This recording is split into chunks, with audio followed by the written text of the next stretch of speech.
மாமா இட்லி வேணுமா தோசை வேணுமா? தோசைனா உடனே கிடைக்கும், இட்லினா கொஞ்சம் நேரம் ஆகும்.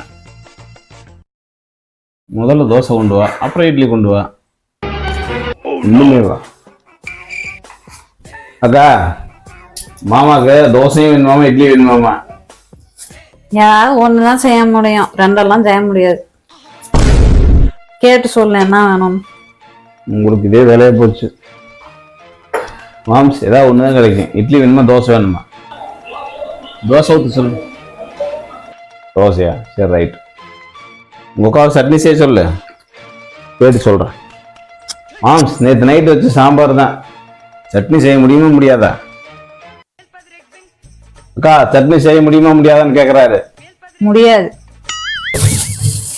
மாம்ஸ் சட்னி செய்ய முடியாது. உங்க 2 பேத்தினோட மாட்டி நான் முடிக்கிறேன்னா ஒரு வேலை இல்லாம ஒரு 2 நாளைக்கு சொந்தக்கார வீட்டுக்கு வந்து தப்பா போச்சு. நல்லா வேலை வாங்குறீங்க.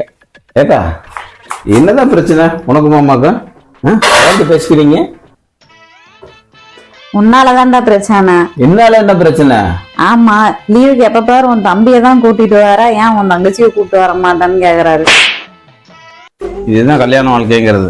கடைசி வரைக்கும் நான் கேட்ட தோசையும் கிடைக்கல, சட்னியும் கிடைக்கல, அதே இட்லி சாம்பார். பண்றது